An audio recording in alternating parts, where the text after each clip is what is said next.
Well, since the last time I filmed, this is the motor block. I cleaned it all up. Oh my God, it took a long time. I cleaned it all up, cleaned all the grease out of it, cleaned all of this.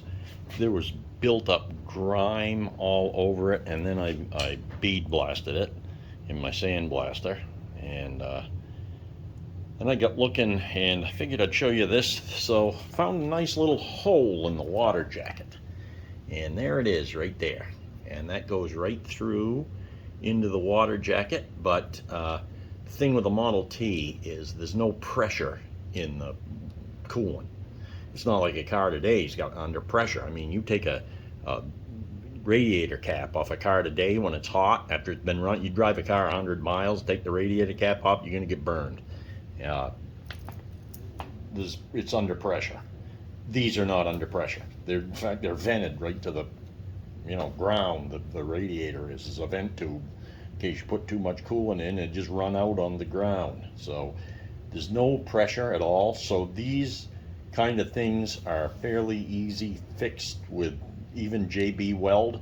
I'm thinking that's what I'm going to do because that stuff's good for, God, I think it's 800 degrees or something like that. I'd never get anywhere near that.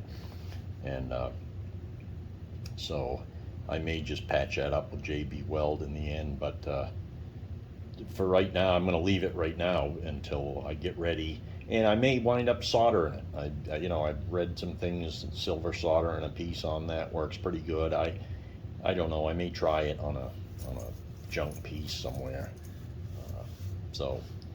But other than that, that's the only thing that's really wrong with it. And it's only really rotted through right there, and I didn't even realize it was. It almost looked like somebody put a hole there, because I don't know. I guess it probably rotted out, but there's no other weak spots. I went around and looked and really paid attention, and I didn't see any. So there's none that I can see anyway. So I'm going to move forward on this, and I won't fix that hole until I re-pour these Babbitt bearings, because to put this Babbitt in here, you got to warm this up to about 700 degrees or so back here with a big torch head, and it'll just ruin the hole. If I fix a hole with JB Weld, it'll just ruin it. So that would be the last thing I do before I paint it, would be to put that JB Weld in.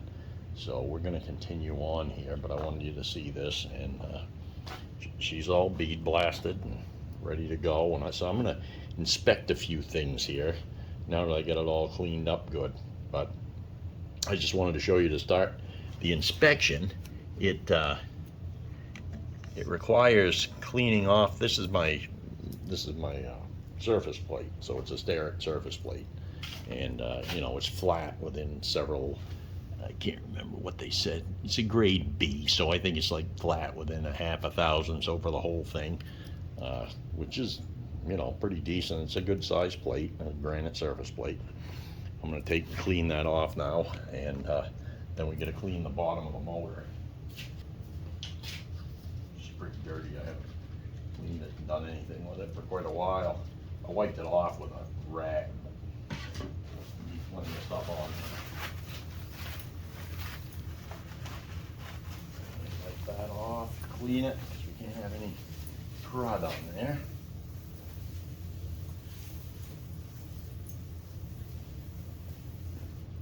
See?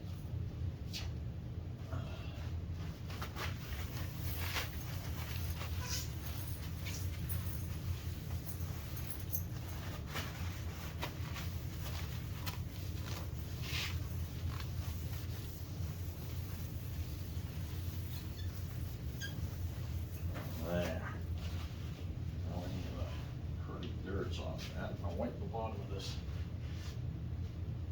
indicator holder and put that down here, surface gauge, and that's how we're going to check a couple things here. I want to see how parallel the bottom of the engine is, where I'm going to mount it to the top, if I need to, I'll machine it. So I'm going to take this engine block, we're going to stone this surface, because that's going down onto the surface plate.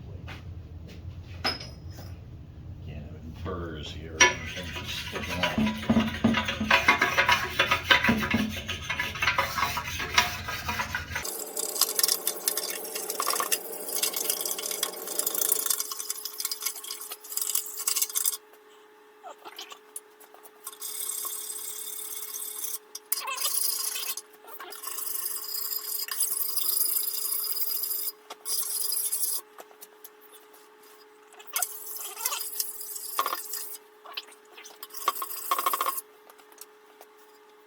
This is a hard India stone, and I'll make sure there's no high spots in the machine surface here, the whole length of that. And she's looking good now. So, take and wipe that. Now I'll turn it around here, and I will take this motor and set it on there.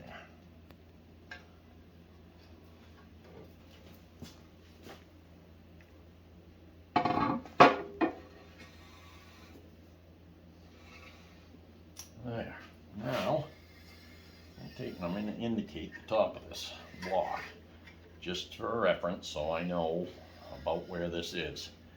And so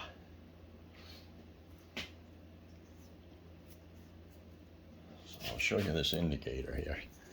So this dial indicator, I think you can see it here. So this is what's known as a, that'll come into focus.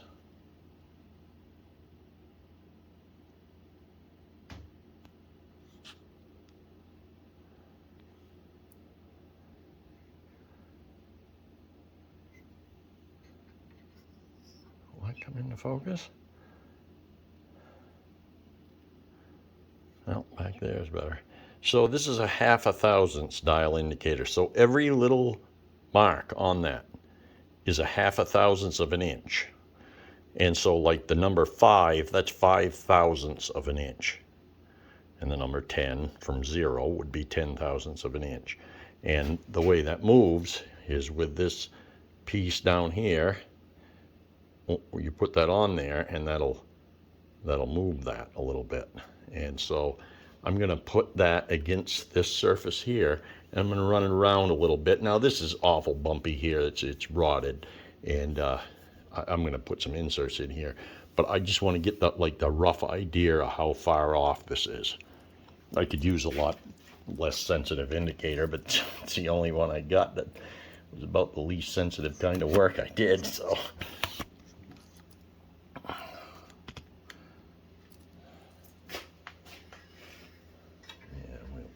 Right down here, set it on 0, because you can move this around, this indicator. I can turn the dial on this, and I can set it wherever I want, as long as I get some pressure on it there. So you can adjust this, so that's 0. This is where we are here. So it's +5. So it's 5 thou high on that right there. Look at the middle. Yeah, that's 5, 6 thou. And we'll go out here, over here onto this side. There's 10 thou. So that's 10 thou there. That's +10. That's +10. That's +5.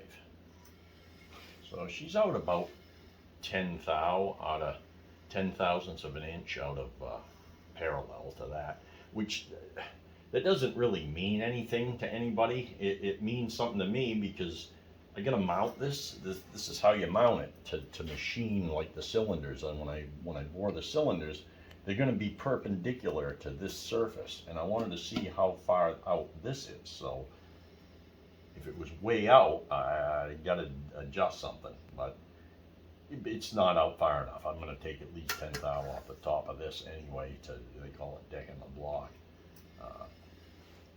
So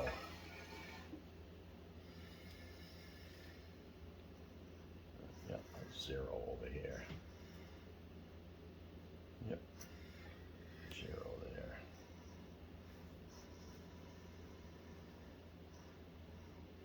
It drops right off, and it's +5 there. It stays +5 all the way across. So that's definitely a low spot from there to there.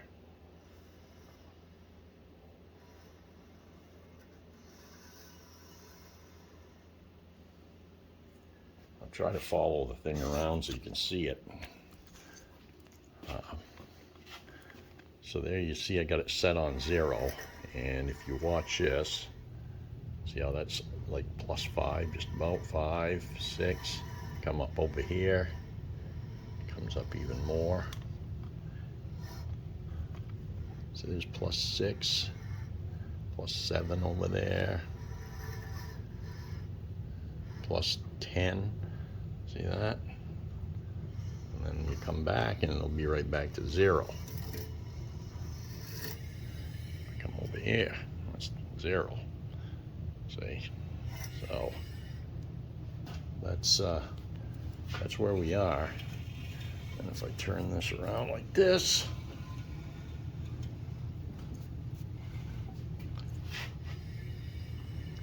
come on this side, see that? That's +5 here, 0 here. So this is low over in here. So we're gonna have to take 10 thou to just clean this. So we'll probably wind up taking 15 or so, you know, in the highest, from the highest point down to make it parallel. But I just wanted to show you that. And while we got this right here, I don't need it here, but this is a great stand to set it on. So I'm going to get out my dial bore gauge and I'm going to show you checking the inside diameter of these and just see how far they are out to each other, and just for a reference so I know. So I wanted to show you this, setting up a dial bore gauge. This is a dial bore gauge kit here, and what I needed is 3.750 is what the size of those holes is supposed to be, thereabouts. They may be, I'm sure they are several thousandths of an inch over, but we're going to set this gauge so it reads 3.750 when it's on 0, and that way every whole number on this gauge is 1 thou. So if that read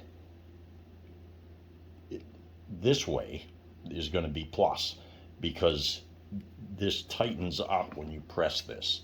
So when you let it up, it comes back. So if this is, let's say it's 4 thousandths over, that's going to show 4 thou on this gauge from 0 after we set it. So with the dial bore gauge, you got to set it to whatever you want, and the way you do that is with a set master. So you need to, like I said, I wanted to do 3.750. So you have to get, there's only certain gauge block sizes here. So you have to take it down until you get to the 3.750. So there's a 2-inch here, we'll use that one. And then a 1-inch would make it 3, so that'll give us 3. Now we need 0.750. So if you take a 5, now we need 0.250. So here's a 150. Now we need a 0.100. And there's a, should be 100 here somewhere. Right there. So there's a 100. So with this combination, we have 3.750. So now I'll show you setting it up on this gauge. This is a piece here. You got to set these blocks in, and then set the dial bore gauge width. So this here comes out, and so pick this up. This is just a thing to squeeze down on them, and get a off here. Wipe this off.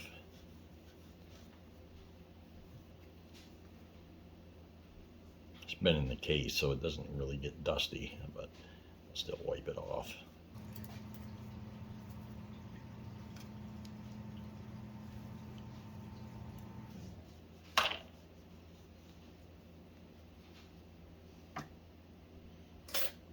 So to clean these gauge blocks, you just wipe them on a piece of paper, and it'll take the dirt off the face that you want to put them together with. So you take the 2 and the 1, you know, both faces, and those will usually ring together. You ring them a little bit, see how that holds that. That's just done with capillary action. It's just holding it together. And then you put the 5.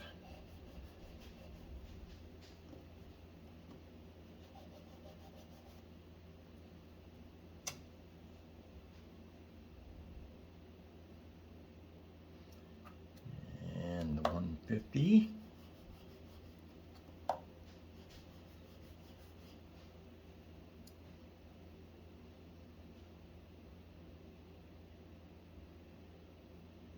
And the 100.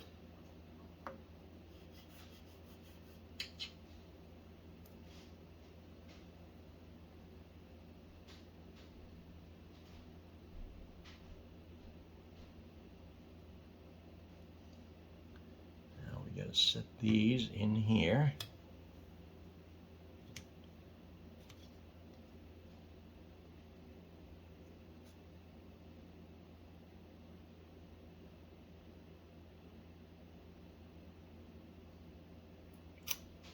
And then we get a jaw piece out here. Clean that off. Put that right here so it overhangs. Put this down here and clamp this. There.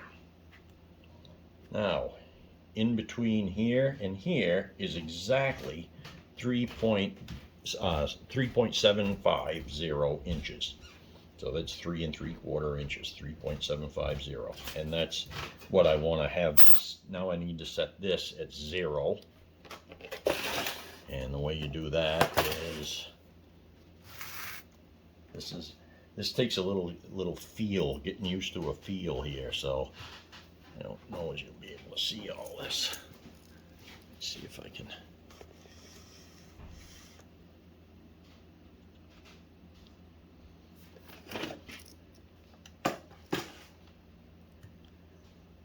Okay, so what I'm gonna do is adjust this, and it keeps wanting to come off that. It's hard to do. You need about 3 hands really to do this. Realistically, you should have a ring gauge to set this. That's the absolute best way, but the ring gauges, you need one for every size you want to do. And so those are expensive. And you know, I'm not gonna invest in ring gauges. I just need to make that, turn that indicator up a little bit. Okay.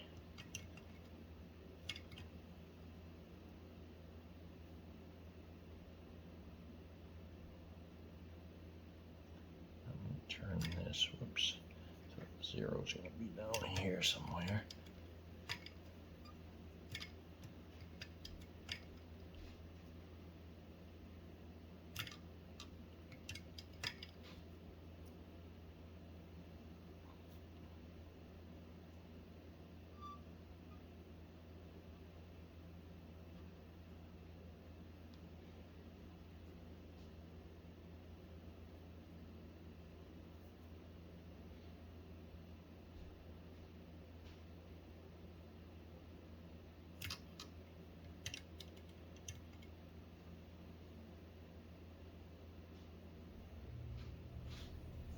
You have to keep rocking it until you find the you know, tall spot here. Keep turning that until you get it right on 0. And you move it up and down like that, and then back and forth. And you find the tightest spot. So we'll set that right there. I'm going to double check it again. Yep, okay, that's 0. Now you come over here and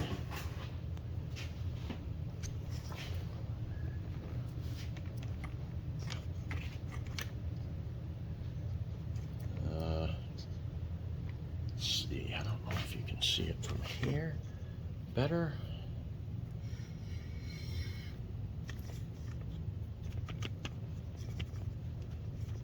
So we'll start out here just so you can see this.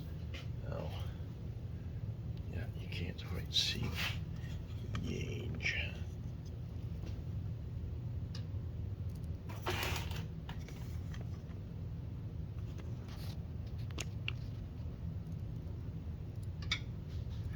Okay, I just want you to see this so you can see what I'm talking about. So now I put that in the hole there, and I turn this so, see how that's about 3.5. So that bore at that position right there is 3.5 thousandths large, because it's going that way. So that's the plus way on a hole. If it was the other way, it would be tighter. So it would be, instead of 3.753.5, it would be 3.6. I'm sorry, 3.746.5. But where it's, if I go down the cylinder, we'll go down the bottom and see where that is. See, that's only 2.5 down, but 2 and 6/10 thousandths, you know, so it's 0.0026 larger than 3.750. And up here near the top is, well, right near the top's 4, almost 4, 3, so it's 3.7540. And then if I turn this like 90 degrees, whoa, up at the top, look at this. I don't know if you can see this or not. See that?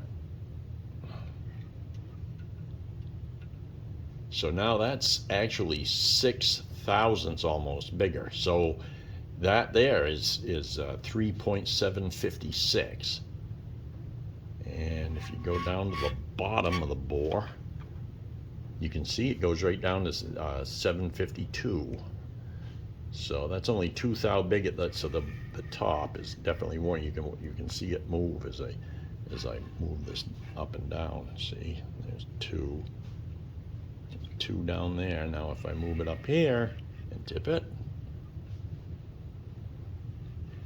come up here near the top, look at that.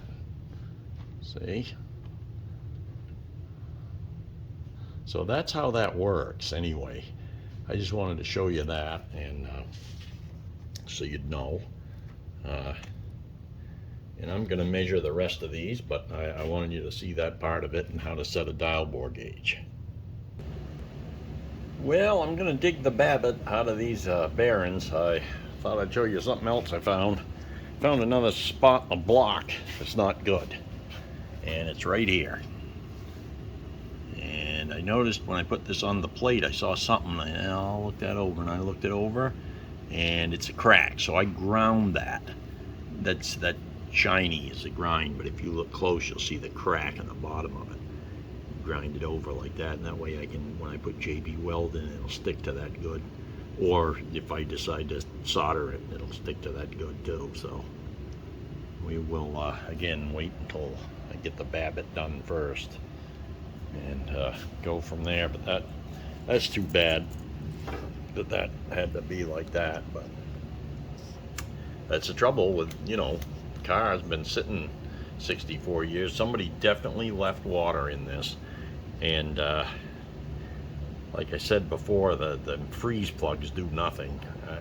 Somebody left water in this, and it must have froze up at some point, even though they don't get anywhere near the cold weather we get here. A lot of times them guys down south, they'll just run straight water, and that's probably what he did. And it just sat there and froze up and busted, because that's a crack from freezing. It's so we'll start digging the Babbitt out of this.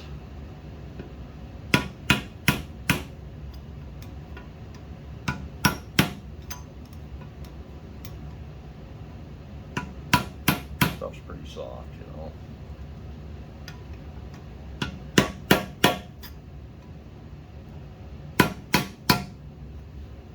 Yeah, we'll go to this side.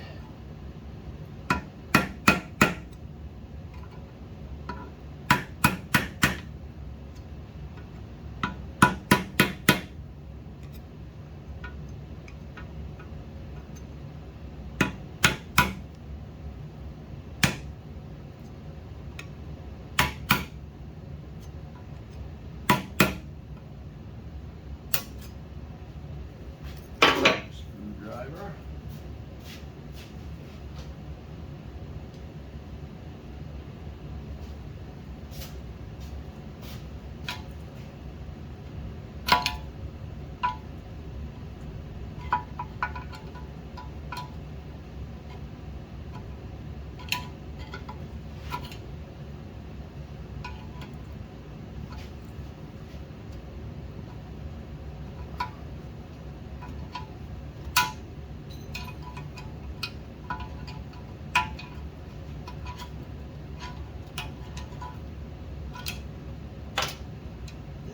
spots there, though, what those are is those are drill marks that there's 3 of them on each side that they go down into the block with like a 1/4 of an inch or so, and that way the Babbitt flows in there when you pour the bearings, and that holds these from spinning.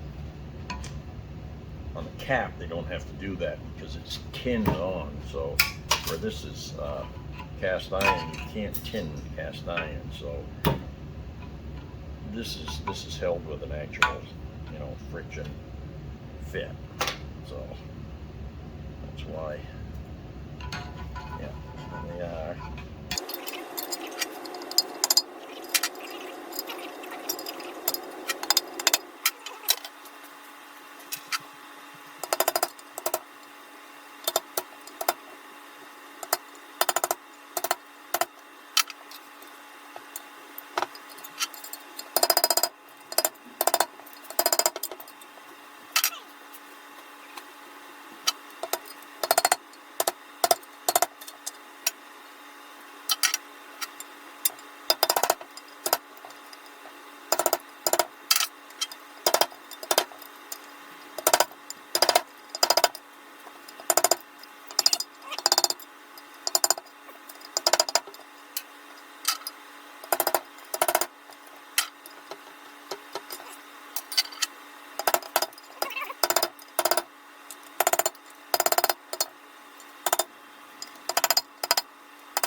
I'm going to drill these out.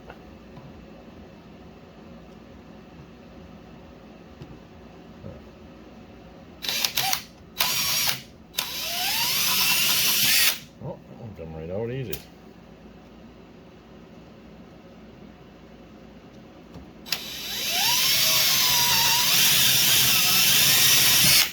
There we go.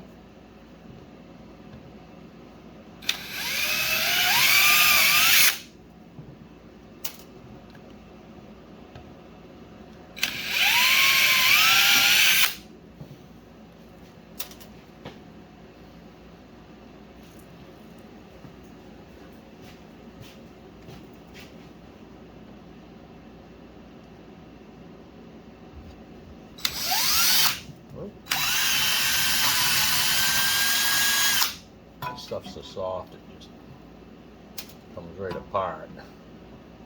Easy.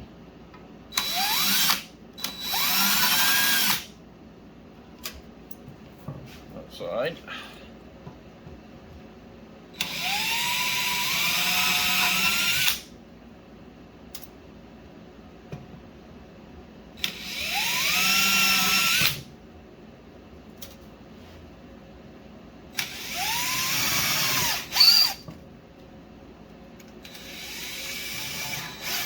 Yeah.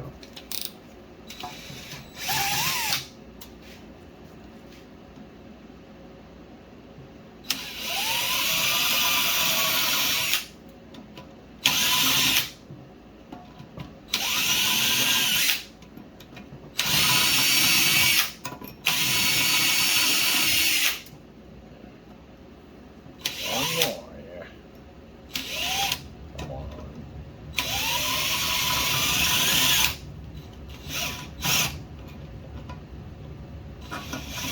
You.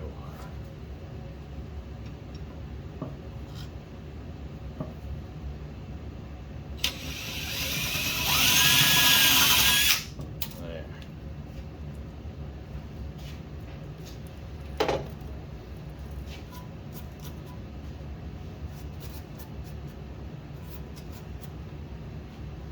There.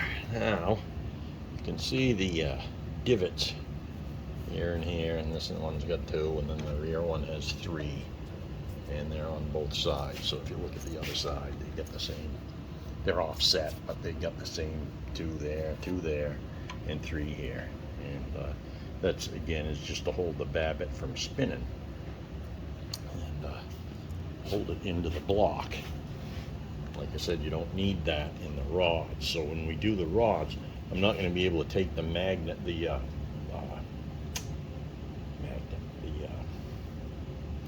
Babbitt out of the rods, because the Babbitt in the rods is tinned, so it's a lot different.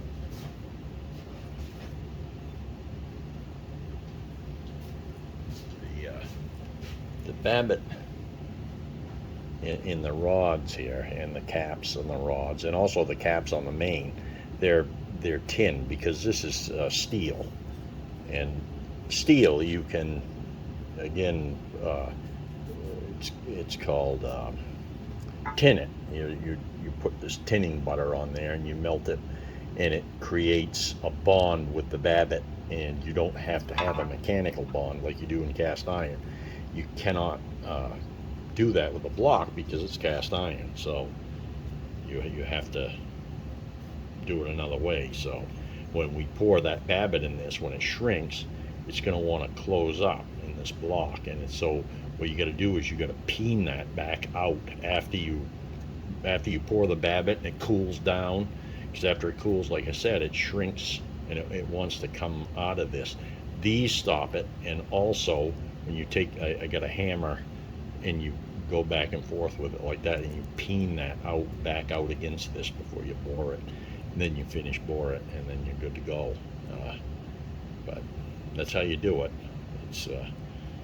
It's old school technology, but it's a lot of fun for me. I enjoy every minute of it. So we will keep going on this, and yeah, let's have some fun. All right. I'm going to show you melting the Babbitt out of one of these rods here. So this is the rod with the, you can see the Babbitt bearing in there, and I got a torch here. I'm just going to heat this and let it melt down into the can here, because you can't pry this out like you did the main bearing. So.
Brush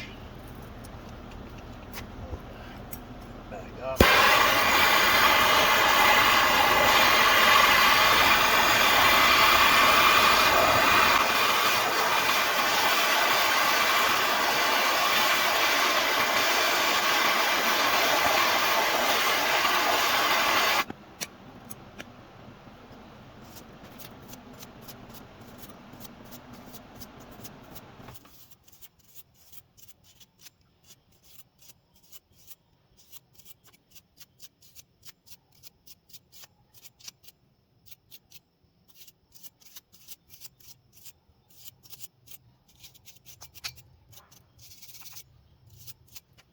Shrink. I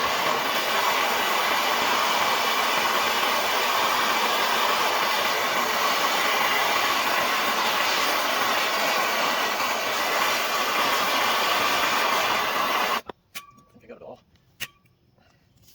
Yep.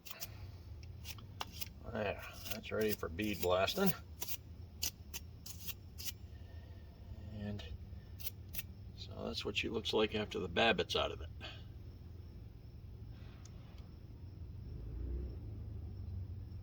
And I got to do that, the other 4 of them, or 3 of them, I'm sorry, there's 4 of them total.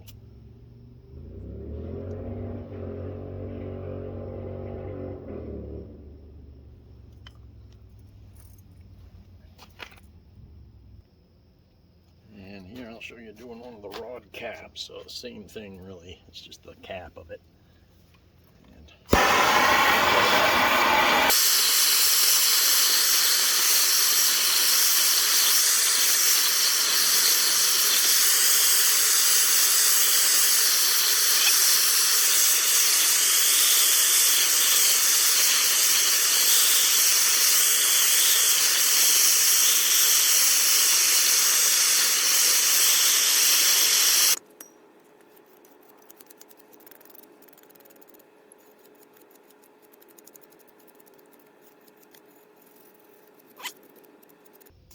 that's taking the Babbitt out of one of the connecting rod caps. And so that cap goes on the end of the rod, and that's how you do it. And you just do that for the other three, and that'll do the rods. And this is the third main bearing cap, so that's the long one. That's got an actual Babbitt surface on the edges. They act as thrust bearings for the crankshaft because it sits in the engine and keeps the crankshaft in line front to back. So there's got to be like 3 thou clearance when you're done after you pour the Babbitt. Then you got to machine it, so there's about 3-4 thou clearance between this and the inside of the crank shaft on the third rear main. So I'm going to melt this one out now for you just to show it to you, and I'll just do the rest of them off video.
There.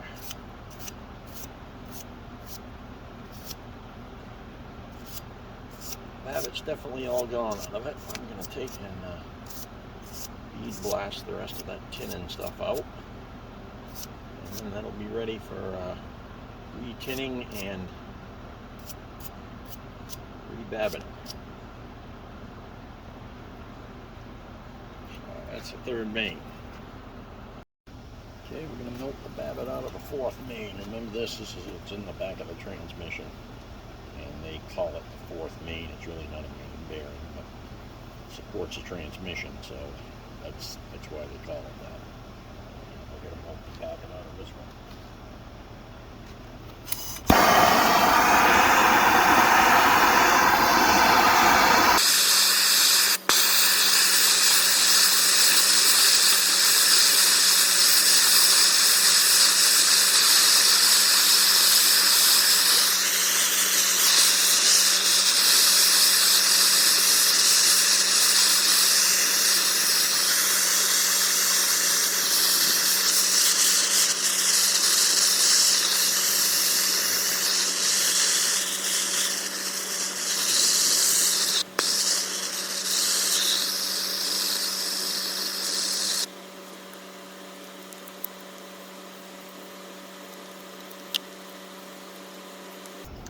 There, we got our angle. I'm going to blast the rest of that out of there. Should be fine. Alright, just wanted to show you that. There's the fourth main. That's where the drive shaft goes.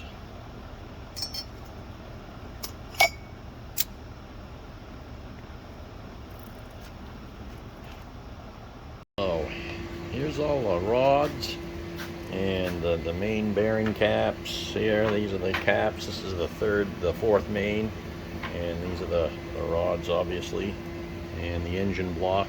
Everything's ready. Everything is all been blasted. She's ready for re-babbiting.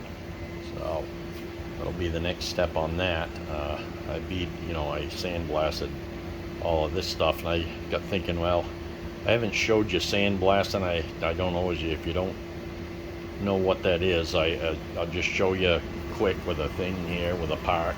And so this here's a sandblaster cabinet here. It's basically just a big cabinet.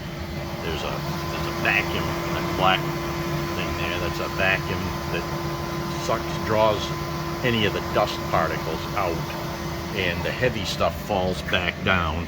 If I open this, you can see in here in the bottom, that's where down in there, this is a grating over it, so you can put parts on here and they don't fall through. And there's nozzles right here, and then there's gloves that you put your hands into through the cabinet, and that way your hands won't get hurt, because that's abrasive material coming through that. It's aluminum oxide. So this is a mixture of aluminum oxide and something else, and it works pretty good. It takes a little bit, but it works pretty good. And I just wanted to. I'm going to try to set this camera up so that you can see in here while I try blasting a part here. I'll show you this part. You can see this is where the alternator hooks do on the engine. I haven't blasted it yet. You can see how filthy it is here. This is all caked on goop, and you can see where that bolt went there. This is just, the inside is dirty, and the back here is dirty, and it's just a mess. You can't paint over that or anything. These machine surfaces are all filthy. So I'm gonna blast this, and I'm going to try to set this up so you can see in here. But when you get blasting with this, it tends to make a dust in there, so it's hard to see, but we'll give it a shot, see what we get. Here, hopefully you can see this. I'll give it a shot here, and we'll see. You can see what I'm doing here. So this is the nozzle, and I've got my arms in through the cabinet. I'm going to press on the foot pedal here. You see stuff coming out. See how it eats the paint right off?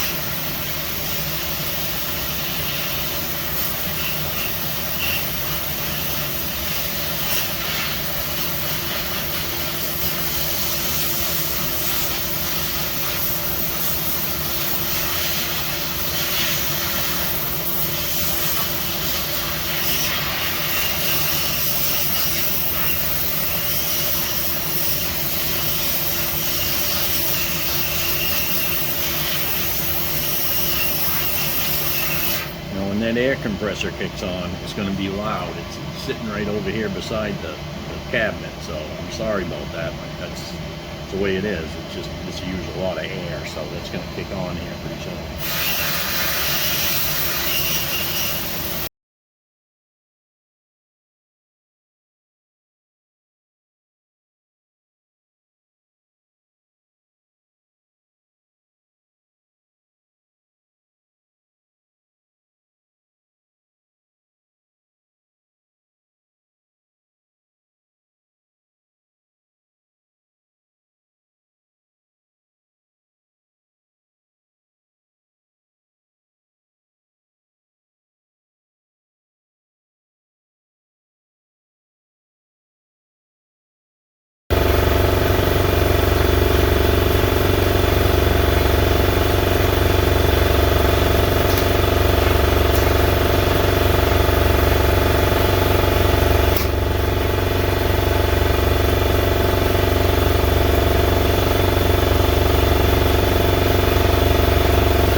This looks a lot different than the part we put in there. See how it's all nice, cleaned all that goopy mess off there? That's all clean there. That'll see, that'll paint now. Now that's all cleaned out there. The machine surfaces are nice. So this is what I do with the parts. This is what I mean when I say sometimes I call it bead blast. Sometimes I call it sandblast. You can get glass beads for it. It is like a mixture of glass and sand, I think. So it's aluminum oxide and glass beads. So, but it works pretty good, as you can see. I just wanted you to see that, see what it was all about. So, but that's the blast cabinet, and that's where your hands go, right in here. So that's how it works. All right.